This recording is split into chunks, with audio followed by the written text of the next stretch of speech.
Good morning, everybody. So today is Tuesday, November 22nd, and you're going to be seeing this video the same day that I'm filming this. I'm going to be uploading it.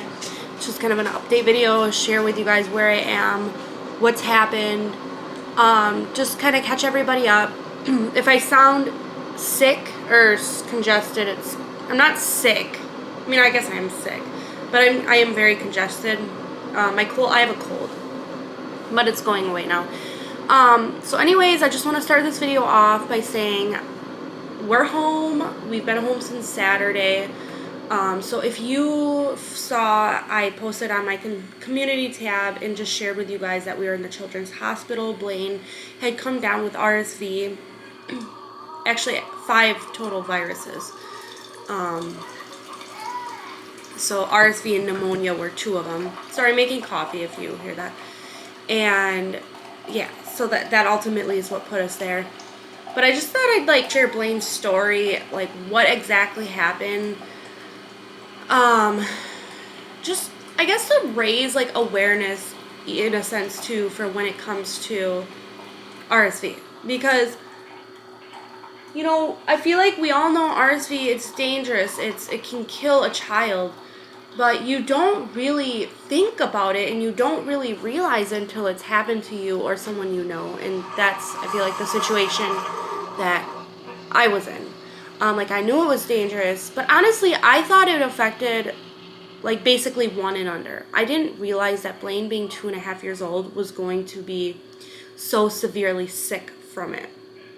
It didn't help too, though, that he had other viruses on top of RSV. But RSV was really what did it in for him. And then I think also the bacterial pneumonia. So the 5 viruses he had were RSV, bacterial pneumonia, he had a double ear infection, he had a type of influenza, and he had there was one more. He had bronchiolitis, but they said that kind of goes along with RSV. But then there was one more. Oh, just a common cold, the rhinovirus, which is a common cold. So before I share what all happened, I do want to also mention that I have a lot of footage right now. So I'm gonna be probably, well, it depends on how much I can get edited, but I really want to start getting even if it's 4 videos out a week. Just because I have so much footage that is from 2, maybe even 3 weeks ago. So when you guys are watching these new vlogs coming out, it's gonna feel very behind, because it is. It's currently what is the day? It's November 22nd, and these vlogs are they're still from. They might be from the end of October, actually. No, probably no, beginning November. So they're from a couple weeks back. So I just kind of want to get all this content pushed out for you guys to see, so that I can just kind of start fresh and get more with the times, meaning when you guys are seeing my vlogs, it's closer to real time than it is right now. So that's kind of my plan. It just depends on how much I can get edited. I just have to get some momentum back into me for editing. I feel like I'm starting to feel more motivated today. I did get up, I showered, so that's a plus. So yeah, we'll see how that goes. So, and at the end of the content where I left off from, because I don't even know where I left my vlogs off, to be honest, before we ended up going to the hospital and getting admitted. I'll probably make a little note in there somewhere just so you guys are aware, but you won't see that now for, oh gosh, a couple weeks. So I just so you're aware, it's all very behind when you're watching it. So I just wanted to share that first. But anyways, let's get into the story. I'm going to grab my coffee quick. So, gosh, where do I even start? So Blaine had this little cough. Okay, so whatever, you just chalk it up to be a cold, which he did have a cold. But it wasn't he was fine. He was acting fine. Saturday, we went to visit Santa, and I think I shared that in a vlog. I don't know. But I don't know. He seemed all right. Well, even the day before that, my sister had watched him for just like an hour, and she said, I think he's starting to get sick because he's very fussy. So that was the day before seeing Santa, but then we saw Santa, and then I'm just like, yeah, he probably is a little sick. You know, he's got a cold, I think. But just didn't think much of it. And, so we get home. He wouldn't take a nap. I mean, he wasn't eating at the restaurant when we went out to eat for lunch. And finally he didn't nap. He took a nap at like 4 p.m. It was a late nap. And when he woke up from the nap, he had a fever. And I really still wasn't concerned. I gave him some Tylenol, but it really wasn't concerning to me. You know, kids get fevers, they get sick. You know, it is what it is. It was getting sick. I didn't think anything of it. So then he went to bed, woke up the next day on Sunday, and he wasn't feeling very well. I could tell he was very miserable. And I noticed that his breathing was a little off. And so I did give him a nebulizer treatment. And that's just like that breathing machine for kids who have asthma, because we have one for Jack and Blaine. And if you guys remember a while back, Blaine and Jack both had to do the nebulizer for a little while. But Blaine hasn't officially been diagnosed with asthma. I don't actually know if he has it or not. But I did try the machine, and it wasn't working. It really wasn't. And so I told Willie, I said, you know, I'm pretty sure RSV is going around bad right now, and I think I should take him in just to get checked out. Like, he didn't seem super sick at this point. He seemed sick, but not, like, terribly sick. So I took him in, and they said, they're like, well, we don't really have to test him because there's really no treatment for it. He seems fine. You can tell he's sick, but he seems fine. There's nothing we can really do for it, so it's up to you if you want to test him or not. And I'm like, well, yeah, I want to test him. I want to know what's going on. I want to know if he has it, you know? So they tested him. It came back positive for RSV. It came back positive also for the rhinovirus, which is a common cold. So we got sent home, and that night he didn't sleep well at all. I slept on the couch with him, actually, and I just kind of wanted to keep a close eye on him, and he slept terribly. We were up all night long, and the next day then was Monday, and he was, oh my gosh, he was more miserable, and I'm like, oh my gosh, he's getting worse. Like, his fever wouldn't go away. He still had this fever. So I took him back into the ER. And also, he hadn't really had a wet diaper, and I did call a nurse, and a nurse said, yeah, make sure you take him in, because they're probably going to need to give him an IV and fill him with fluids. So I did take him in.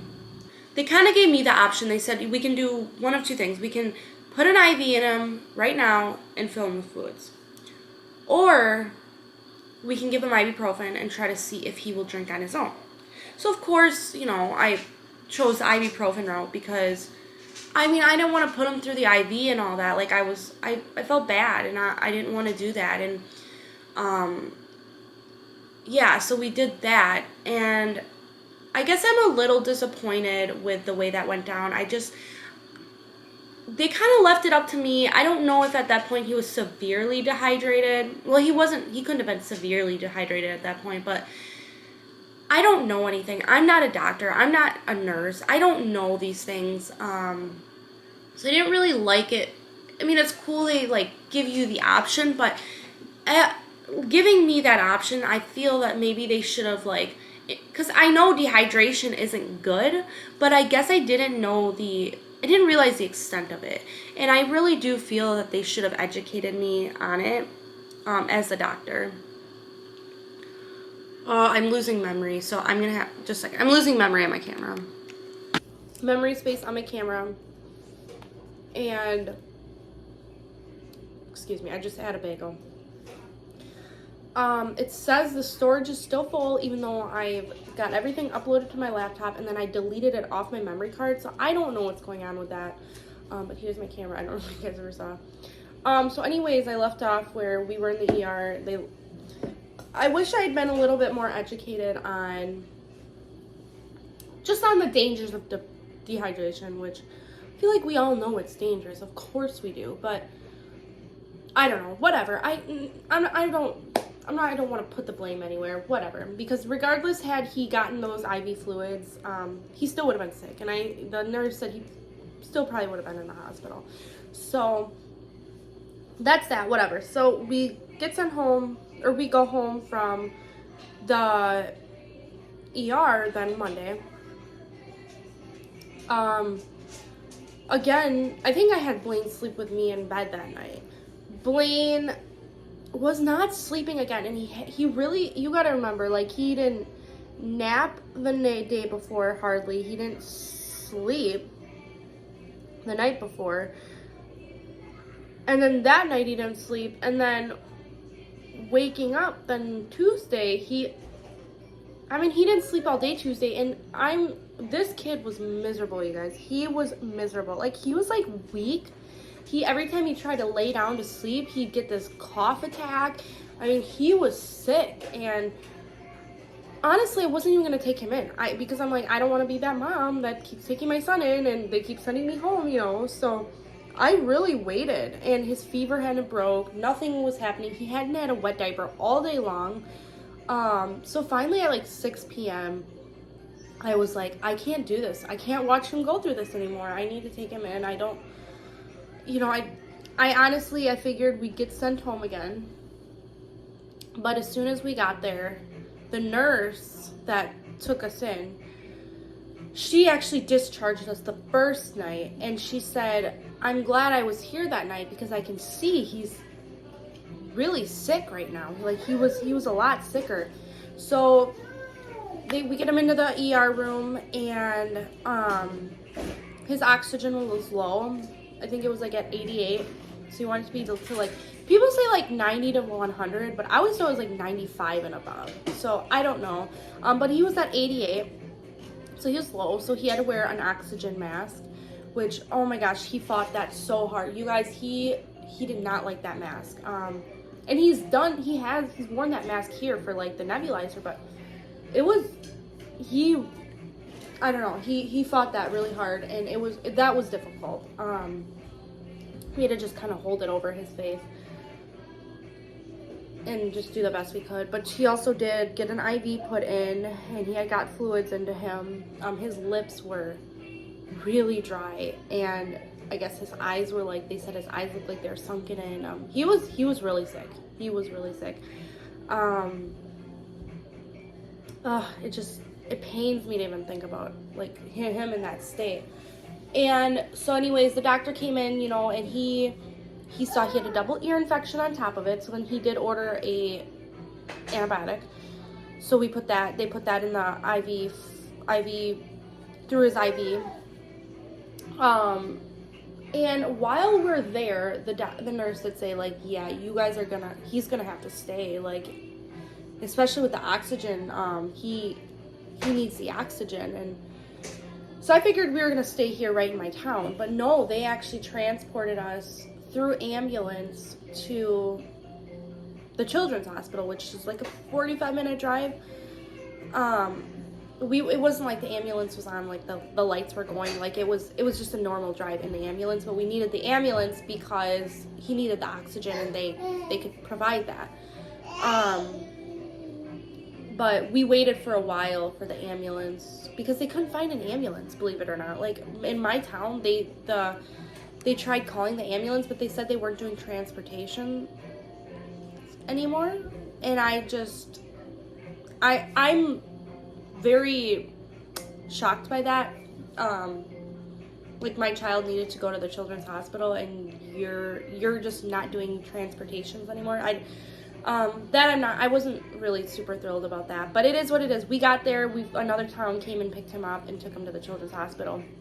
But mind you, while we're waiting for the ambulance, his breathing started getting really bad, like worse than it was before we even came in. Like, I wasn't even as worried about his breathing coming in that time. It was more the dehydration, how miserable he was, how weak he was, how just limp he would get.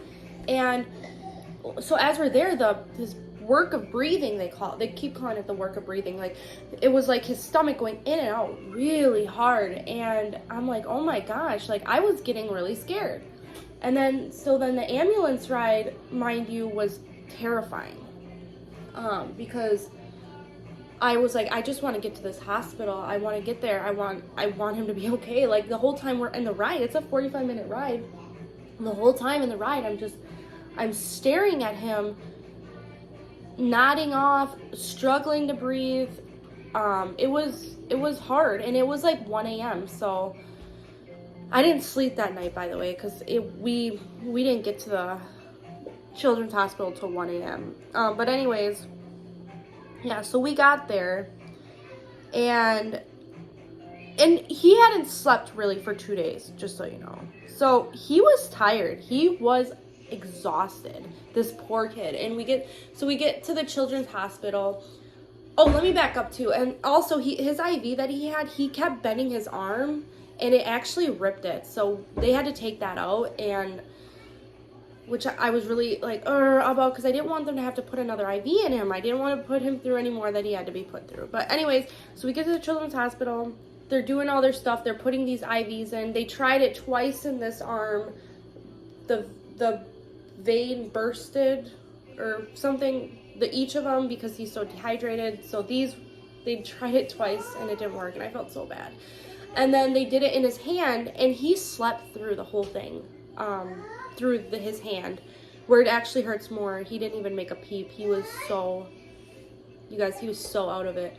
And there was actually a point where they couldn't get him to respond.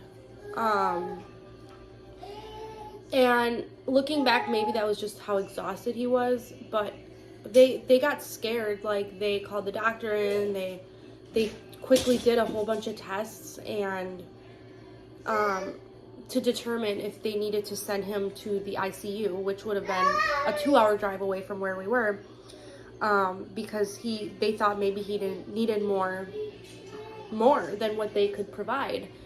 And the test came back fine but the x-ray did come back that he had pneumonia, and that's where we found the pneumonia.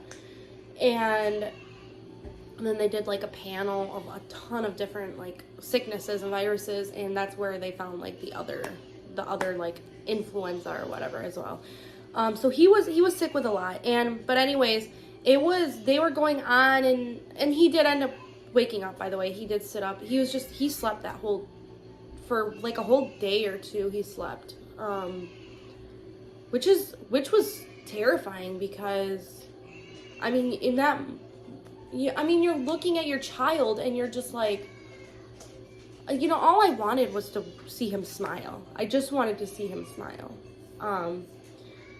All I could do was watch him and hope and pray that he was going to wake back up. And it was devastating. Just, not knowing what was really honestly going to happen in that moment. So thankfully he woke up. But yeah, in the meantime, though, the doctor, he kept coming in, and it was all different doctors, but they kept coming back and forth, and it was like every hour plans were changing. And it was like, oh, he's probably going to be going to the ICU. He's going to have to go to the ICU. And then an hour later, okay, he's doing a little better. And then they come back an hour later, and like it was like a punch in the gut. Like, oh, he's not doing what he needs to be doing. Like, it was back and forth between on if he needed to go to the ICU or not. And I said this to the nurses, and they kind of were like, yeah, probably would have happened. But the reason they kept holding back on taking him to the ICU is because they didn't have any more beds. They did not have any more beds available. So they were on the phone with the other children's hospital, the ICU unit, and like trying to get advice on what to do. But then that was scary too, because it was like, if he needs to be in the ICU, then he needs to be there. I was scared, and that was a 2-hour drive from where we were. So that's Blaine. He's much better. That was a 2-hour drive from where we were. So I was like, what if he needs to go now and it's too late? Like, and the doctor's like, well, we could fly him. If it came down to it, we could fly him there. And I asked how long that was, and she said 30 minutes. And I was thinking, like, that's still a while, So thankfully, long story short, I don't know, a lot happened. I can't sit here and go into all of it, but he got better. I think a lot of it was like the not responding part, I do actually, looking back, do think that it was a huge part of not getting any sleep. And then the doctors did too. They said, you know, that because they weren't sure if it was him not getting enough sleep and just being completely exhausted, or if he was exhausted because of the amount of work of breathing he was doing. I don't know if I'm like wording everything right, by the way. I'm not a nurse or a doctor, but and the thing is, if that's what he was exhausting him, like working so hard to breathe, I guess they were afraid that if he was working so hard and it was tiring him out, the more tired he gets, like, then eventually you just stop breathing. So it was a fine line between, is that what it is, or is he just really tired? So I don't think I said this too, but he was severely dehydrated. Like they pumped so many fluids into him. Like, I don't know too much about all this, but if you might know, but he had 4 or 5 boluses pumped into him, and that's like they explain that as like a gush of water, and it's like a certain amount. Come here, why don't you come say hi? So he had a lot of fluids, and he was so dehydrated. It took a couple days for him to even really start peeing good diapers. It was pretty bad. And they said a part of the reason why he was dehydrated, because I guess when you're working that hard to breathe, you're losing moisture. So he was getting dehydrated that way. He wasn't eating, he wasn't drinking. By the way, he didn't eat for 5 days. That was scary too. So yeah, I feel like this story is starting to get all over the place, because I'm kind of like, there's just so many details. There really is. So yeah, he was really sick, and thankfully he snapped out of it. Oh my gosh. So we were there for a total of 4 days, and I don't know, when they told us we could come home, I wasn't sure if I was happy or worried. I was worried, of course. But he's been doing great here at home. He's still on an antibiotic though. He'll be on that until I think Thanksgiving, Thursday. So, and I was actually gonna host Thanksgiving here, but we called everything off. We're just gonna stay in, just the 4 of us, for Thanksgiving this year, and then for Christmas we'll go see the family. But yeah, I just want to thank everyone too for all the support you guys showed. I am so appreciative, and I couldn't thank anyone enough. Yeah, I'm really grateful, and I'm grateful he's home. I'm grateful things are looking good now, and I'm really thankful. I'm just really, really thankful, because being through a situation like that is, I can't think of anything I've been through that's been scarier in my life, to almost thinking you could potentially come home without your child.